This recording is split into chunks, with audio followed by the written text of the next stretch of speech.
Hello बच्चों, कैसे हो आप सब लोग। हम लोगों ने लास्ट वीडियो में क्वेश्चन नंबर 10 तक कंप्लीट कर लिया था। इस वीडियो में हम लोग क्वेश्चन नंबर 11 से स्टार्ट करना है, एक्सरसाइज 5A के। अब देखो, इसमें क्वेश्चन नंबर 11, 12, 13 ये तीनों वर्ड प्रॉब्लम्स हैं। और सबसे ज़्यादा दिक्कत वर्ड प्रॉब्लम्स में ही होती है, क्योंकि इसका मतलब ही समझ में नहीं आता है। तो सबसे इम्पोर्टेंट है कि इसका मतलब क्या है वो समझना। बाकी इसका सोल्यूशन जो है बहुत ईजी है तीनों का। तो क्वेश्चन नंबर 11 से स्टार्ट करेंगे, और इसमें भी क्वेश्चन नंबर 11 और 12 दोनों सेम टाइप के हैं। दोनों में मल्टीप्लिकेशन है, और जो थर्ड है उसमें डिवीजन है। तो सबसे पहले क्वेश्चन नंबर 11 का मतलब समझते हैं कि क्या कहना चाह रहा है हमसे ये क्वेश्चन। तो क्वेश्चन है कि बाई वॉट नंबर शुड -1 की power -1 be multiplied so that product is 8 की पावर -1। इसका मतलब है कि इस नंबर को, ये जो पहला नंबर है, इसको हम किससे मल्टीप्लाई करें कि जो प्रोडक्ट आए, मतलब कि जो आंसर आए वो आए 8 की पावर -1। ठीक है, मतलब समझ गए। तो जब भी तुम लोग ये वर्ड प्रॉब्लम वाला क्वेश्चन इस तरह का पढ़ो, तो सबसे पहले साइड में उसको मैथमेटिक्स के लैंग्वेज में लिख लो। ठीक है, जैसे यहाँ पे क्वेश्चन क्या बोल रहा है कि -5 की पावर -1 को हम किस चीज़ से मल्टीप्लाई करें। तो मल्टीप्लाई करो उसको किसी चीज़ से, तो मल्टीप्लाई का साइन लगाओगे। फिर क्या करोगे, इसको किस चीज़ से मल्टीप्लाई कर रहे हो वो लिख लो। अब वो चीज़ तुम्हें पता नहीं है, तो उसकी जगह हमने एक खाली बॉक्स बना दिया। ठीक है, पता करेंगे तो उसमें लिख देंगे। फिर क्वेश्चन में क्या बोल रहा है कि जब हमने -5 की पावर -1 को इससे इंटू किया, तो प्रोडक्ट क्या आ गया, मतलब इसका आंसर क्या आ गया, 8 की पावर -1। ठीक है, तो क्वेश्चन तुम्हारा ये है, ये तुम्हारा क्वेश्चन है। और इसमें इस बॉक्स के अंदर हम क्या फिल करेंगे, उसकी वैल्यू पता करनी है कि कि इसको किस चीज़ से मल्टीप्लाई करें कि आंसर आ जाए इतना। ठीक है, तो ऐसे केस में हम क्या करते हैं, जो चीज़ हमें नहीं पता है उसकी जगह हम एक वेरिएबल मान लेते हैं एक्स, और एक्स की वैल्यू फाइंड आउट करते हैं। समझिए क्वेश्चन का मीनिंग। अब हम लोग इसमें एक्स की वैल्यू फाइंड आउट करते हैं, चलो। तो सबसे पहले तो एक स्टेटमेंट लिख लेना। सब में लिखना रहता है कि let X be the number, किस नंबर को हम मल्टीप्लाई कर रहे हैं, किससे, multiplied with -5 to the power -1। ये एक्स को हम मल्टीप्लाई कर रहे हैं -5 की पावर -1 से। उसके बाद क्या लिखोगे, देयर फोर, जो क्वेश्चन में लिखा हुआ है उसका मतलब कि -5 की पावर -1 को एक्स से मल्टीप्लाई करने पे आंसर आ गया 8 की पावर -1। अब यहाँ पे ये बन गई तुम्हारी एक इक्वेशन। ये देखो, एक इक्वेशन बन गई ना। इस इक्वेशन में तुम्हारा एक्स तुम्हें नहीं पता है और इसको फाइंड आउट करना है। तो तुम लोगों ने सबने इक्वेशन सॉल्व करना लास्ट ईयर सीखा है, क्लास 6 में। तो उसी कॉन्सेप्ट को यूज़ करना है। तो अब देखो, ये है तुम्हारा लेफ्ट हैंड साइड LHS, और ये है तुम्हारा राइट हैंड साइड RHS। ये बीच में इक्वल का साइन है, इसके राइट में होता है राइट हैंड साइड और लेफ्ट में होता है लेफ्ट हैंड साइड। तो हमें क्या करना है कि इस एक्स को यहीं पे रहने दो। ठीक है, और इस नंबर को हम क्या करेंगे, दूसरे साइड ट्रांसफ़र करेंगे। अब ये रूल तुम्हें पता है कि जब ट्रांसफ़र करते हैं तो हम ये देखते हैं कि ये नंबर एक्स के साथ प्लस हो रहा है, माइनस हो रहा है, डिवाइड हो रहा है कि मल्टीप्लाई हो रहा है। तो यहाँ पे क्या हो रहा है, देखो मल्टीप्लाई हो रहा है ना, ये मल्टीप्लिकेशन का साइन है। तो जब एक नंबर एक्स के साथ मल्टीप्लाई में है और उसको तुम दूसरी साइड भेज रहे हो, तो क्या होगा, वो नंबर दूसरी साइड जाके डिवाइड में चला जाएगा। ठीक है, यही रूल होता है ना। तो यहाँ पे एक्स की जगह एक्स रहने दो। यहाँ पे 8 की पावर -1 पहले से था, और ये वाला नंबर जब वहाँ पे गया तो मल्टीप्लाई की जगह डिवाइड में आ जाएगा। समझ गए, मल्टीप्लिकेशन भी हमने तो डिवीजन का साइन लगा दिया। बस हमने वेरिएबल को एक साइड कर लिया। फिर राइट हैंड साइड में जो भी चीज़ दे रखी है, इस पूरे को सॉल्व कर दो, एक्स की वैल्यू आ जाएगी। तब सॉल्व कैसे करेंगे, देखो फिर से वही जो पिछले क्वेश्चंस में तुम लोगों ने पढ़ा है कि पावर माइनस है तो सबसे पहले पावर को प्लस कर लो। तो ये हो जाएगा 8 की पावर -1 है, तो ये 1/8 की पावर 1 हो जाएगी। पावर 1 नहीं लिखते हैं, ऐसे ही छोड़ देते हैं। यहाँ पे -5 की पावर -1 है, तो ये 1/-5 हो जाएगा। ठीक है ना।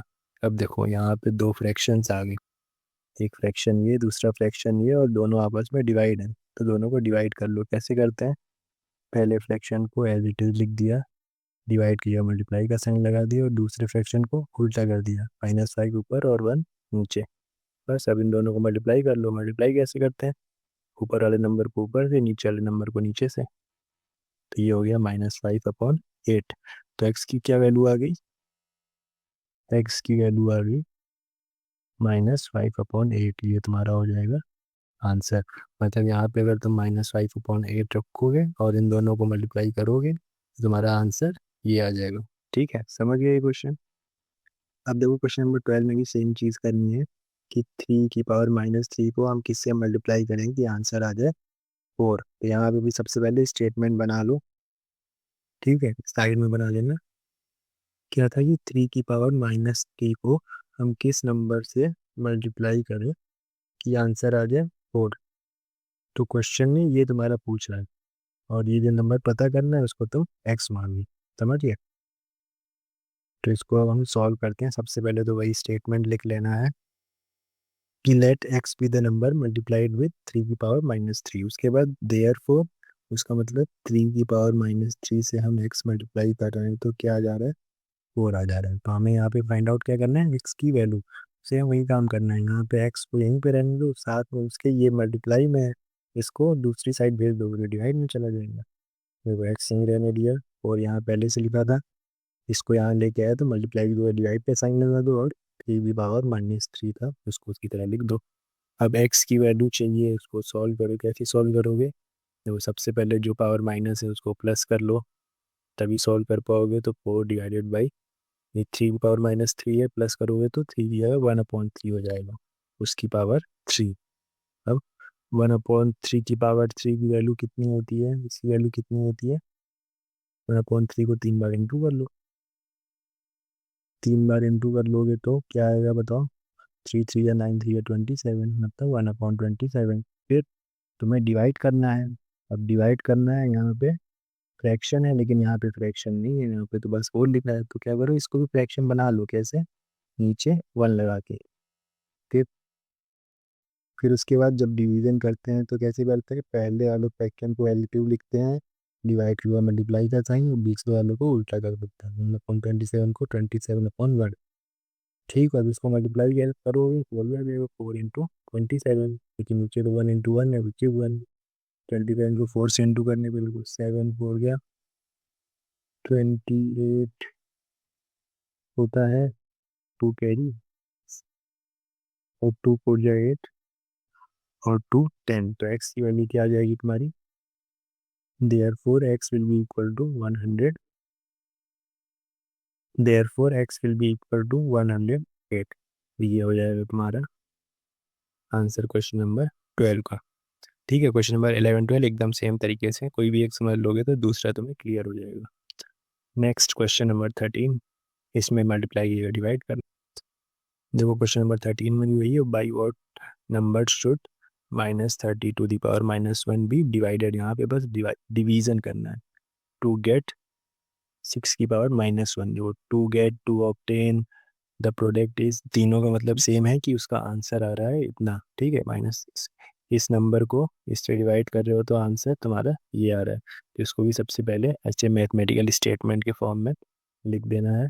इसमें क्या बोल रहा है कि -30 to the power -1 को हम किस चीज़ से डिवाइड करेंगे? डिवीजन मतलब यहाँ पे नीचे आएगा एक्स। ठीक है, चाहे तो इस तरह से लिख लो या फिर इस तरीके से भी लिख सकते हो कि इसको किस नंबर से हम डिवाइड करेंगे कि आंसर तुम्हारा क्या आ जाए? x⁻⁻1। ठीक है, तो ये इसका स्टेटमेंट है जो क्वेश्चन में पूछा है और तुम्हें इस x की वैल्यू फाइंड आउट करनी है। तो सेम वही काम, सबसे पहले तो जो स्टेटमेंट है वो तो लिख ही लोगे, ये तो लिख ही देना, आधे नंबर मिल जाएंगे। कुछ नहीं करोगे तो इसको लिखने पे भी आधे नंबर मिल जाएंगे। तो सबसे पहले तो ये स्टेटमेंट लिख लिया हमने कि let X be the number which divides -30 to the power -1। ठीक है, एक्स वो नंबर है जो कि इसको डिवाइड कर रहा है और हमें एक्स की वैल्यू फाइंड आउट करनी है। तो देयरफॉर -30 की पावर -1 को हम एक्स से डिवाइड कर रहे हैं तो हमें आंसर क्या मिल रहा है? ये वाला नंबर 6 की पावर -1। अब यहाँ पे हमें एक्स की वैल्यू फाइंड आउट करनी है। तो इस इक्वेशन को सॉल्व करना ऊपर वाली इक्वेशन से थोड़ा सा टफ है, ध्यान से देखना। अगर तुम लोग इक्वेशन सॉल्व करने में थोड़ा सा मामला गड़बड़ है तो यहाँ पे दिक्कत होगी। यहाँ पे भी करना वही है, वेरिएबल्स को एक साइड कर लेना और नंबर्स को एक साइड। तो देखो हम क्या करेंगे यहाँ पे, ये जो x यहाँ पे डिवाइड में है उसको यहाँ पे ले जाएंगे पहले, ठीक है, उसको दूसरी साइड भेज देंगे तो वो मल्टीप्लाई में चला जाएगा। तो ये देखो क्या हो गया, विच इम्प्लाइज दैट यहाँ पे -30 की पावर -1 पहले से था, x को हम यहाँ से हटा रहे हैं तो x को नहीं लिख रहे हैं। यहाँ पे 6 की पावर -1 पहले से है, x यहाँ गया, पहले यहाँ डिवाइड में था तो यहाँ जाके मल्टीप्लाई में चला गया, ठीक है, पहला स्टेप ये। उसके बाद सेकेंड स्टेप में क्या करेंगे, अब x को यहीं पे रहने देंगे, इसके साथ जो ये नंबर मल्टीप्लाई में है इसको हम इधर भेज देंगे -30 के साथ। तो देखो यहाँ पे -30 की पावर -1 पहले से है, और यहाँ पे ये नंबर इसके साथ मल्टीप्लाई में है। इसको जब तुम LHS में भेज रहे हो, इस साइड भेज रहे हो, इस साइड भेज रहे हो, तो क्या होगा, ये मल्टीप्लाई की जगह डिवाइड में चला जाएगा। मल्टीप्लाई वाले डिवाइड में चले जाते हैं, डिवाइड वाले मल्टीप्लाई में।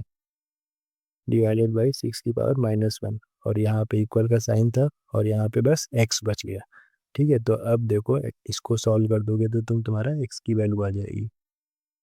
अब x की वैल्यू सॉल्व करो, यहाँ पे भी पावर -1 है तो पावर को +1 कर लो। कैसे करेंगे, -30 है तो इसको क्या लिख लो, 1/-30, और पावर -1 से +1 हो जाएगी, डिवाइडेड बाई यहाँ पे 6 है तो इसको 1/6 लिख लो। ये हो गया x के बराबर।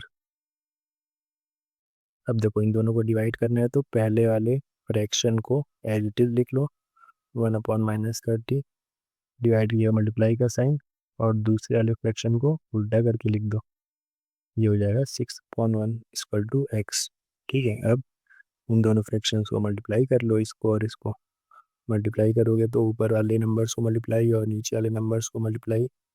अब देखो यहाँ पे 6 और 30 तुम्हारे कट जाएंगे ना, 6 × 5 = 30, 6×5 = 30। तो वो ऊपर क्या बचा, ऊपर बस 1 बचा, और नीचे -5 × 1 जो कि होता है तुम्हारा -5। तो तुम्हारा x आ गया 1/-5 के बराबर। ये हो जाएगा तुम्हारा इस क्वेश्चन का आंसर, ठीक है। क्वेश्चन नंबर 13 भी कंप्लीट। अब नेक्स्ट क्वेश्चन तुम लोगों का क्वेश्चन नंबर 14 देखो क्या बोल रहा है कि फाइंड x, तुम्हें x की वैल्यू फाइंड आउट करनी है सच दैट इन दोनों का मल्टीप्लिकेशन जो है इसके बराबर है, ठीक है। ये चीज़ तुम्हें गिवन है कि इन दोनों को मल्टीप्लाई करके तुम्हें क्या मिलेगा, ये चीज़ मिलेगी। बस यहाँ पे देखो, यहाँ पे x मिसिंग है, 3/5 की पावर क्या है, 2x-1, तो यहाँ पे x की वैल्यू तुम्हें नहीं पता, वही चीज़ तुम्हें पता करनी है। देखो इस क्वेश्चन में तुम लोग क्या करोगे, तुम लोग ऐसा मत कर देना कि अब 3/5 की पावर 3 है तो इसको 3 बार इंटू करना, फिर इसको भी पावर -6 है तो पॉजिटिव पावर में कन्वर्ट करके इसकी वैल्यू निकालो, फिर दोनों को मल्टीप्लाई करो जैसे स्टार्टिंग में कर रहे थे। ऐसा भी करोगे तो आंसर सही आएगा, लेकिन कैलकुलेशन बहुत लंबा हो जाएगा। तुम्हें क्या करना है, यहाँ पे जो तुमने एक्सपोनेंट्स के रूल पढ़े हैं, लॉस पढ़े हैं, उनको यूज़ करके इसको थोड़ा ईजी बनाना है। जैसे तुम इस क्वेश्चन को देखोगे तो तुम्हारी नज़र यहीं पड़नी चाहिए कि यहाँ पे भी देखो बेस क्या है, 3/5, यहाँ पे भी बेस 3/5 है, बीच में मल्टीप्लाई का साइन है, तो इसका मतलब कहीं ना कहीं यहाँ पे लॉ ऑफ एक्सपोनेंट्स का फर्स्ट रूल लगेगा, उसी को यूज़ करके इस क्वेश्चन को हम लोग ईजी बनाएंगे। समझ में आया, देखो इसका सोल्यूशन कैसे होगा। यहाँ पे हम फर्स्ट वाला लगाएंगे तो कैसे होगा, बेस दोनों का कॉमन है 3/5, तो क्या होगा, पावर ऐड हो जाएगी, पावर जब ऊपर 3 है यहाँ पे सेकंड वाले की -6 है तो इन दोनों को ऐड कर दिया, फिर इक्वल का साइन था, और RHS में क्या था, 3/5 की पावर 2x-1, ठीक है। तो ये तुम्हारा पहला स्टेप हो गया। अब ये जो ऊपर पावर है इसको थोड़ा सॉल्व कर लो, विच इम्प्लाइज दैट 3/5 की पावर क्या हो जाएगी, अब 3 यहाँ प्लस माइनस देखो दोनों साइन तुम्हारे साथ में है तो इनकी जगह एक साइन कर लो, प्लस माइनस क्या होता है, माइनस होता है, तो ये 3 - 6 हो जाएगा, बराबर 3/5 की पावर 2x-1। फिर 3 - 6 करोगे तो क्या आ जाएगा तुम्हारा, -3 आ जाएगा, ये बराबर हो जाएगा 3/5 की पावर 2x-1। यहाँ तक समझ गए। अब ध्यान से देखो कि देखो LHS में तुम्हारा बेस क्या है, 3/5, और RHS में भी बेस क्या है, 3/5। तो जब दोनों का बेस तुम्हारा इक्वल है और बीच में इक्वल का साइन है, इसका मतलब कि ये पूरी चीज़ इसके बराबर है। ये पूरी चीज़ इसके बराबर कब होगी, जब तुम्हारी पावर भी इक्वल होगी तभी ना बराबर होगी, और कुछ आ रहा है नहीं ना। जैसे एग्जाम्पल तुम लोग को अगर दें कि यहाँ पे 2 की पावर 3 लिखा है और ये चीज़ बराबर है 2 की पावर x के, तो ये दोनों चीज़ें तुम्हारी कब बराबर होंगी? जब यहाँ पे भी तुम 3 लिखोगे तभी तो बराबर होगा। 2 की पावर 3 8 होता है और यहाँ पे भी 2 की पावर 3 8 आ जाएगा। ठीक है ना? तो बेस अगर तुम्हारे इक्वल है तो पावर भी इक्वल होनी चाहिए, तभी दोनों चीज़ें आपस में इक्वल होंगी। तो यही इसको यहाँ पे यूज़ करना है कॉन्सेप्ट को। तो देयरफॉर जब हम दोनों साइड को कंपेयर कर रहे हैं, मतलब comparing both sides, we get, में क्या मिला कि दोनों पावर इक्वल है। इसका मतलब -3 किसके बराबर है? 2x - 1 के। देखो यहाँ पे हमें एक और इक्वेशन मिल गई। अब इसको हम सॉल्व करेंगे तो हमें x की वैल्यू मिल जाएगी। अब इसको सॉल्व कैसे करेंगे? देखो हम क्या करते हैं, वेरिएबल को एक साइड रहने देते हैं। तो ये वेरिएबल वाला नम तो ये वेरिएबल वाला पार्ट है 2x, इसको पहले यहीं रहने दिया और नंबर्स को एक साइड कर लिया। इस -1 को इधर साइड ट्रांसफ़र कर देंगे। तो देखो यहाँ पे -3 पहले से था और यहाँ से हम RHS से क्या लेके आए, -1। ये जो 1 है ये 2x के साथ माइनस में है, तो इधर आके प्लस में हो जाएगा, +1 है। यहाँ पे क्या बच गया, 2x। तो -3 + 1 तुम्हारा क्या हो जाएगा, माइनस प्लस माइनस, और साइन बड़े वाले नंबर का तो -2 = 2x। अब x के साथ जो चीज़ बची है उसको फिर से ट्रांसफ़र कर दो, तो x के साथ 2 बचा हुआ है, किस चीज़ में है वो, मल्टीप्लाई में है। 2x का मतलब क्या होता है, 2 × x। तो इस 2 को भी हम इधर ट्रांसफ़र करेंगे। तो देखो 2 उधर मल्टीप्लाई में था तो यहाँ पे डिवाइड में आ गया, तो ये हो गया x के बराबर। तो -2/2 की वैल्यू क्या होगी, ये 2 कट जाएगा, 2 × 1 = 2, तो x की वैल्यू तुम्हारी क्या आ गई, -1। ये हो गया तुम्हारा इस क्वेश्चन का आंसर।